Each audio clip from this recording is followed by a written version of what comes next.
Hop, bonjour à tous. On va démarrer le pitch avec la question bâtiment intelligent versus usager idiot, s'il y a des personnes qui veulent nous rejoindre.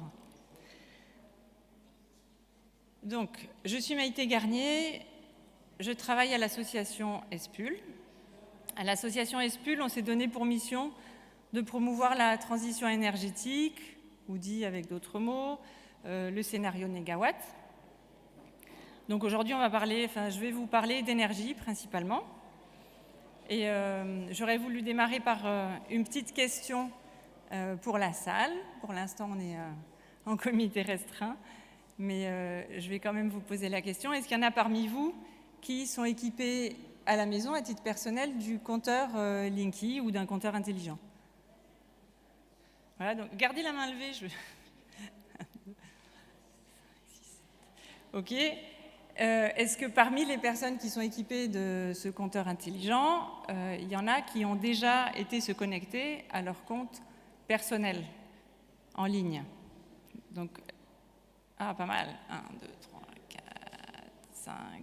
Donc, voilà, on a baissé, mais on n'a pas encore perdu tout le monde. Dernière question, est-ce qu'il y en a qui sont retournés et qui s'en servent régulièrement? Et là, j'ai perdu tout le monde. Voilà, donc on y reviendra, mais ça me permet en effet d'avoir une petite vue. Alors, est-ce qu'il faut opposer bâtiment intelligent et usage idiot? Je vais commencer par les bâtiments.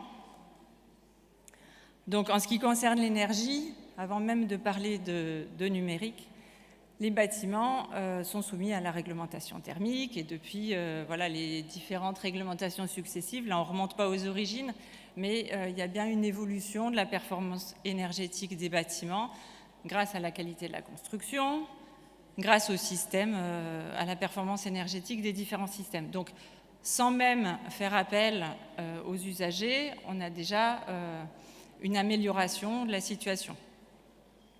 Après, quand on parle de bâtiments intelligents, on entend numérique, on entend data, éventuellement open data.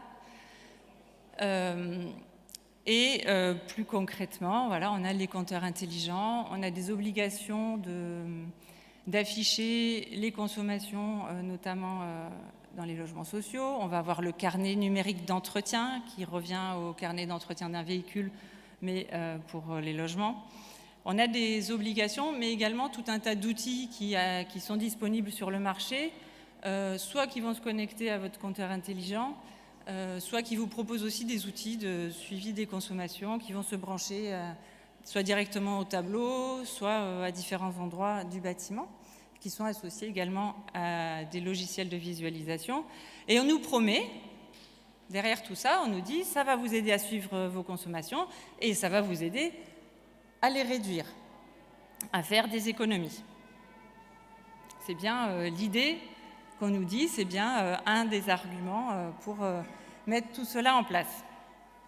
Alors, qu'en est-il?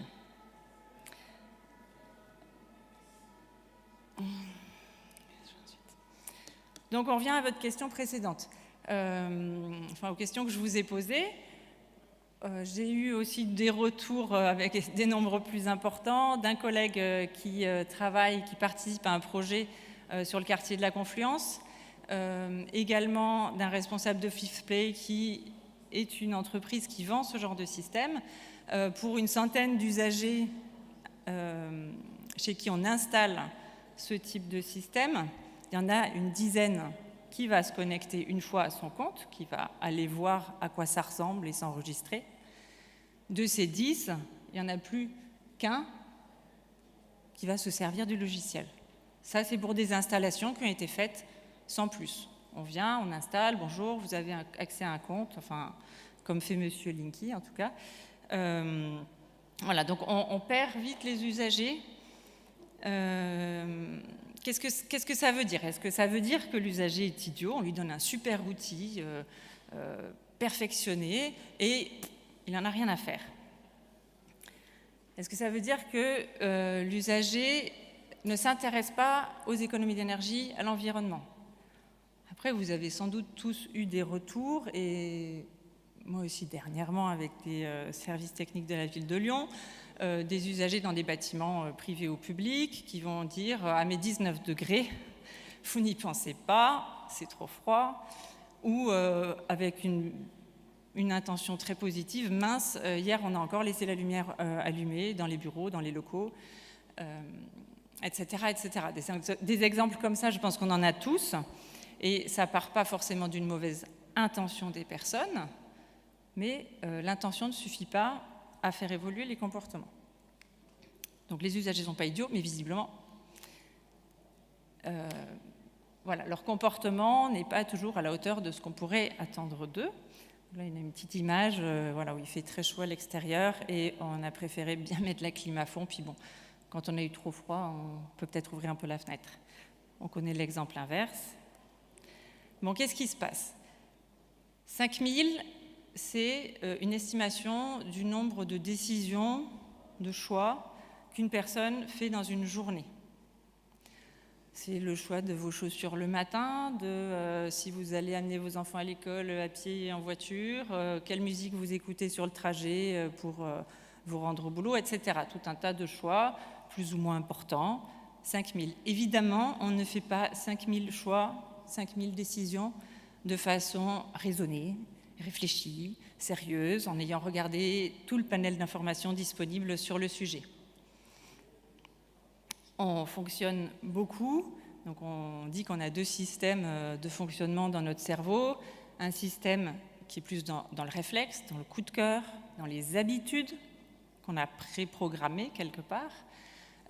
On a l'autre système qui en effet réfléchit, et celui-là on y fait moins appel. On a d'autres choses à faire qu'à chaque fois se poser, regarder toutes les options possibles. Hop. Alors, à ESPUL, depuis 3 ans, on a participé à un projet européen qui s'appelle The 4Bees, même s'il n'a absolument rien à voir avec les abeilles. Ce projet se déroule sur l'espace alpin, c'est un projet européen de type Interreg.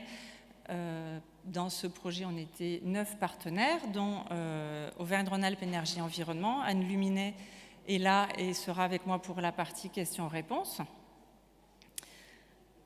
Nous sommes partis du postulat que l'énergie est consommée par les usagers et non pas par les bâtiments. Si on y regarde de plus près, il y a des personnes qui vivent, qui travaillent, qui étudient dans les bâtiments. S'ils n'étaient pas là, on aurait la consommation idéale. Et comment est-ce qu'on peut faire pour à la fois motiver ces usagers et mesurer tout ce qui se passe pendant notre dispositif ? On a voulu se baser sur de la co-création,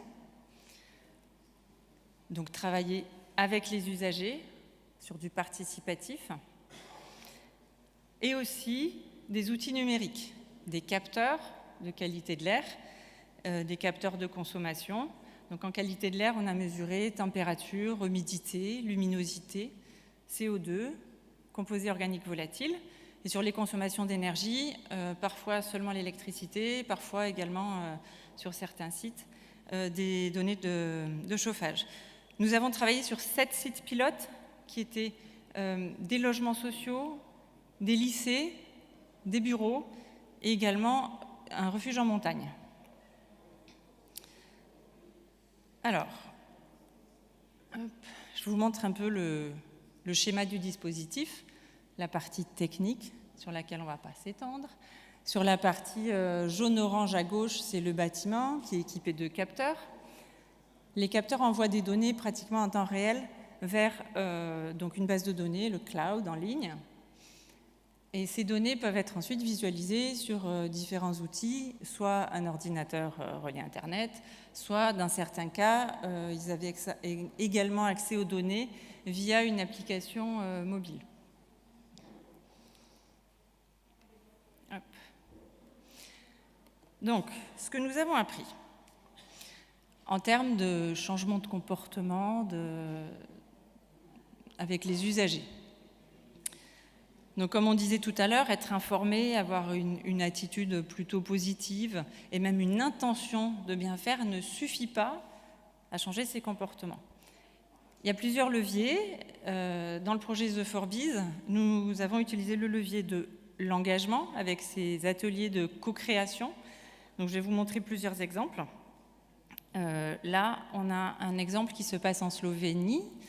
Les lycéens ont participé à l'assemblage du boîtier de capteurs. Donc là, c'est la partie vraiment technique et manuelle. Nous avons également fait travailler des lycéens là, en Autriche sur des prises de vue, caméras thermiques, enquêtes sur leur bâtiment. Là, on a une équipe d'employés en Suisse qui ont planché, et ça a été le cas dans tous les sites pilotes, sur quelles sont les données qu'ils veulent voir sur le tableau de bord. D'accord, on recueille des données, on peut afficher des données. Il y a 1000 façons d'afficher des données, on le sait. Là, on a pris le temps avec les usagers de dire quelles sont les données qui vous intéressent et comment vous voulez les voir affichées.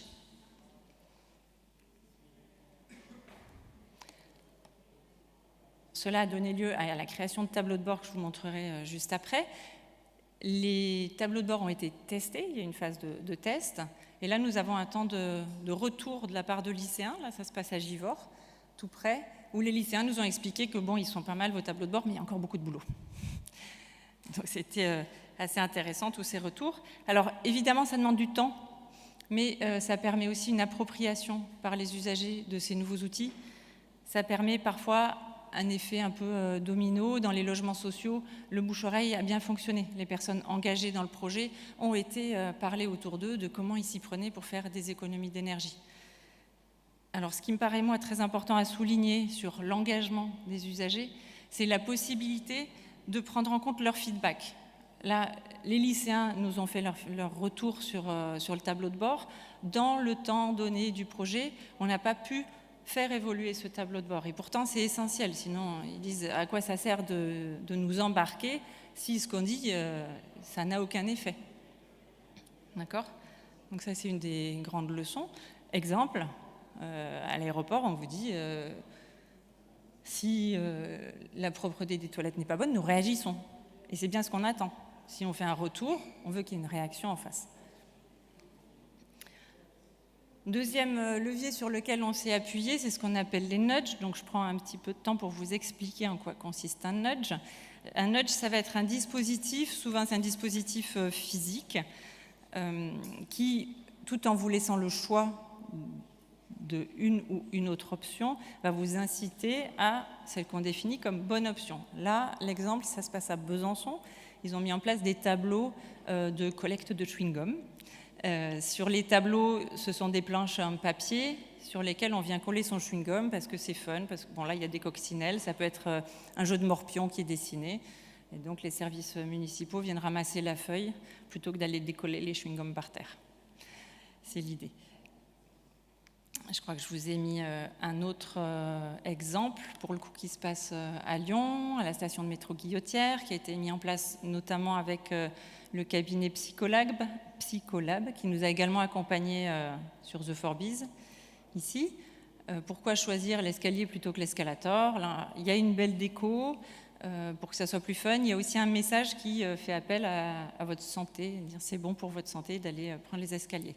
On n'enlève pas l'option de l'escalator, simplement on vous donne le choix et on vous incite à faire le bon choix. Donc on fait appel à ce côté instinctif dont on parlait tout à l'heure. La personne ne va pas passer 3 heures à réfléchir escalier, escalator, simplement dans l'instant. Et visiblement, ça marche. Ça marche, attention, sur le temps de la nouveauté. Alors, je vous montre, du coup, d'où on a utilisé les tableaux de bord comme nudge, parce qu'il y avait une réaction en temps réel à l'action de l'usager.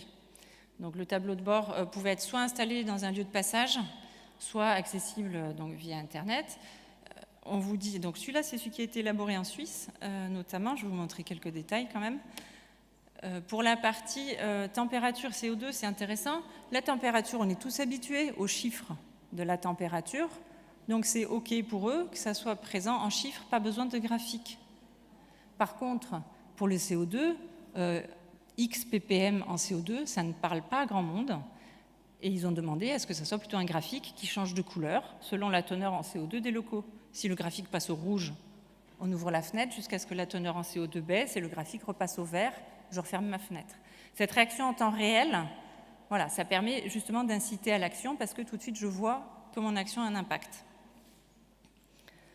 Et plus sur l'énergie, là, ils avaient demandé à différencier d'une part la puissance qui est sollicitée en temps réel, sur la gauche, ce sont les aiguilles, et à droite, l'énergie qui est différenciée par type, l'éclairage ou les appareils électriques.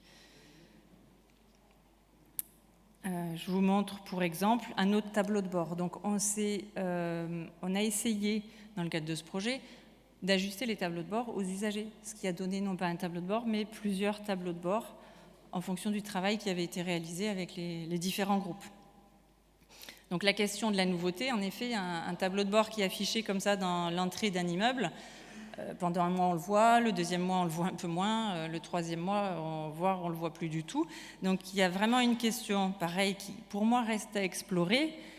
Est-ce qu'on a le temps de prendre de nouvelles habitudes avant que cet effet de nouveauté s'estompe?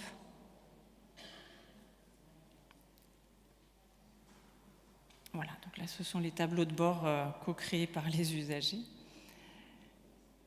Le boîtier en soi, donc là c'est le boîtier de capteur, c'est également un nudge, parce que vous installez un boîtier de capteur dans une salle de classe, dans un logement, dans un espace de travail, c'est aussi un signe important qui vous dit « Ah oui, on fait partie de ce projet, des mesures sont prises en temps réel, donc ça me rappelle que voilà, je suis engagée dans cette histoire d'économie d'énergie. »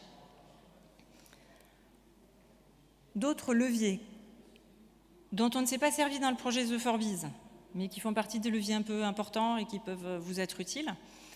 Il y a la norme sociale. Je vous mets l'exemple de Doctolib. Lorsque vous prenez un rendez-vous chez votre médecin, Doctolib, sur un des rappels, va vous dire « Attention, 95% des gens sont des gens bien, puisque soit ils y vont, soit ils annulent.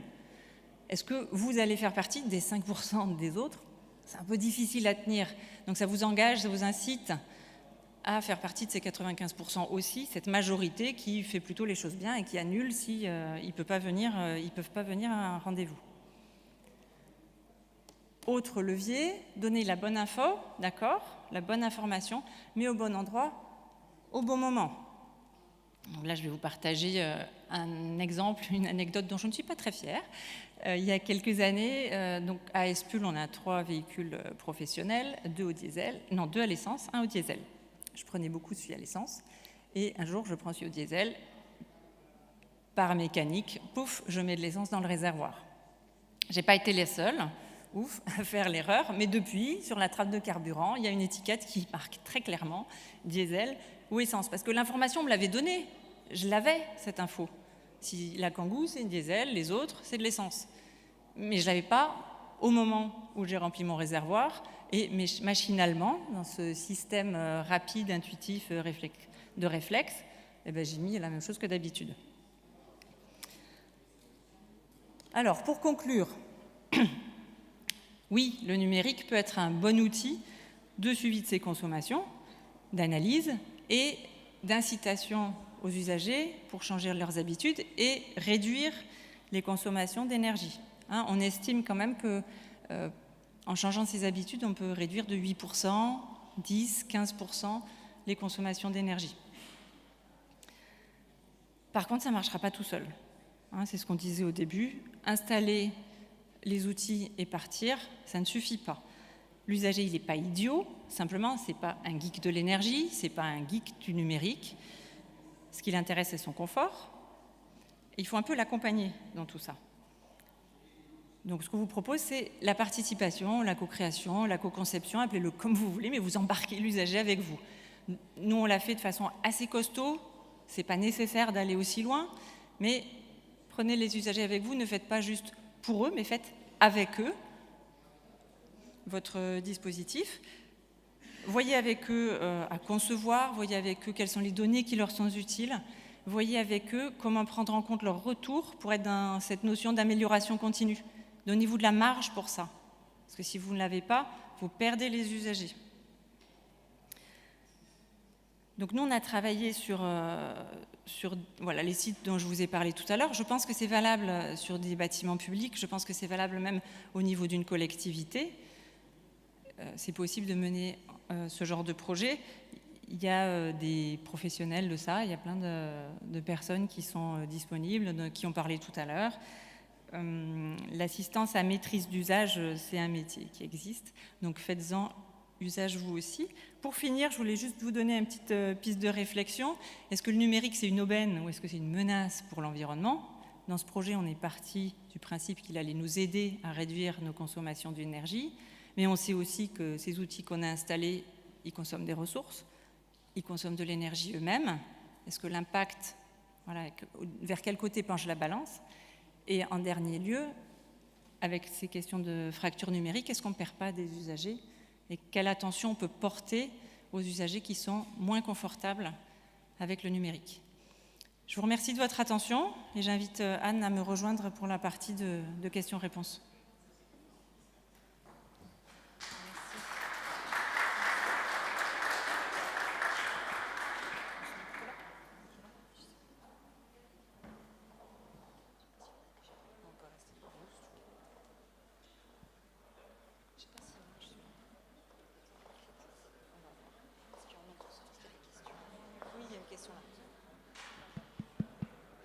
Oui, bonjour.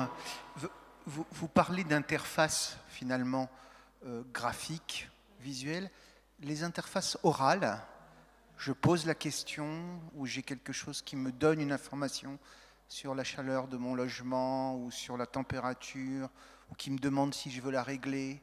C'est des choses que vous avez testées ou pas? Parce que ça va prendre de l'ampleur. Et les interfaces visuelles, moi je suis dans le monde de l'eau, les compteurs d'eau c'est pareil, hein, il y a un pourcentage ridicule qui va au bout. Par exemple, les personnes âgées qui sont à domicile, les interfaces visuelles ne sont pas des interfaces pratiques, donc, alors que les interfaces orales peuvent être des vrais sujets qui facilitent. Je ne sais pas si c'est quelque chose qu'on a commencé à creuser, vous avez commencé à creuser ou pas. Question. Alors non, on n'a pas commencé à creuser. Après, ce que je trouve super intéressant, c'est que pour le coup, comme on répond à une question de l'usager, c'est forcément un moment où l'information l'intéresse. Et ça, je pense que ça peut être super utile de ne pas balancer de l'info à n'importe quel moment. Un des retours qu'on a eu, notamment des lycéens, c'était de dire « mais nous, on ne va pas aller sur votre appli mobile comme ça pour voir si dans notre classe il fait trop chaud ou trop froid. Par contre, s'il y avait des notifs, quand on dépasse les seuils, ça pourrait nous intéresser. » Voilà, je pense que on est dans cette idée de simplifier, d'aller vers l'usager au bon moment, au bon endroit. Voilà. Oui, pour rebondir aussi sur ce que nous ont dit les lycéens, c'est qu'effectivement, au-delà des notifications qu'ils pouvaient recevoir, par exemple sur des téléphones ou quoi, même un signal lumineux, une LED qui passe au rouge et ce genre de choses, ça peut vraiment les interpeller et les faire agir à ce moment-là. Donc c'est effectivement dans cette lignée de diversifier un peu les supports de communication. Bonjour, vous avez soulevé la question de comment faire en sorte que les usagers prennent de nouvelles habitudes avant que la nouveauté s'estompe. Est-ce que vous avez la réponse, à part les embarquer dans le processus de création du... Ouais. Alors, je n'ai pas la réponse, peut-être quelqu'un a la réponse et ça m'intéresse beaucoup d'explorer. Je pense que les outils d'évaluation, ça pose la question de l'évaluation du coup. Et les outils d'évaluation sont importants à mettre en place sur ce genre de dispositif et ne sont pas toujours évidents puisque le changement de comportement sur du déclaratif, on ne peut pas l'évaluer. Ça va être sur de l'observation, donc ça demande énormément de temps de travail. Et moi, il me semble que dans notre projet, ce n'était pas assez prévu, budgété, comme vous voulez. Il y a l'évaluation de l'impact final et puis après l'évaluation du processus, parce que même si on n'a pas pu évaluer le résultat final, avez-vous changé vos habitudes, on a bien vu qu'il se passe des choses, qu'il y a des communications qui se font entre différents enseignants qui ne se faisaient pas avant, entre des lycéens et des enseignants qui se disent « tiens, mais c'est quoi votre projet ?» Il y a des choses qui se passent, après je pense qu'on a un peu pêché sur cette partie-là. Oui, sur l'évaluation, il y a deux manières de procéder et je pense qu'il faut les mener en parallèle, une évaluation quantitative et une évaluation qualitative. Donc qualitatif, c'est toujours possible de le faire après coup, et nous, on l'a fait en tout cas sur les élèves qu'on avait sensibilisés. Et il y a bien eu un effet, un impact qui a été annoncé par les élèves eux-mêmes.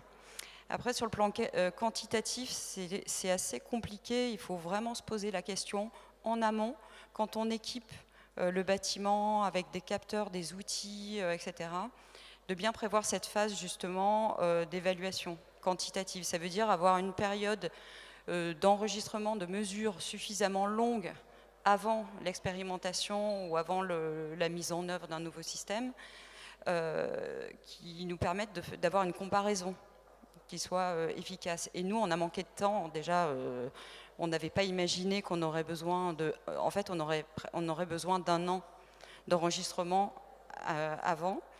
Ensuite, on expérimente, on met en place les actions. Et ensuite, 1 an d'enregistrement après pour pouvoir avoir quelque chose de statistiquement significatif.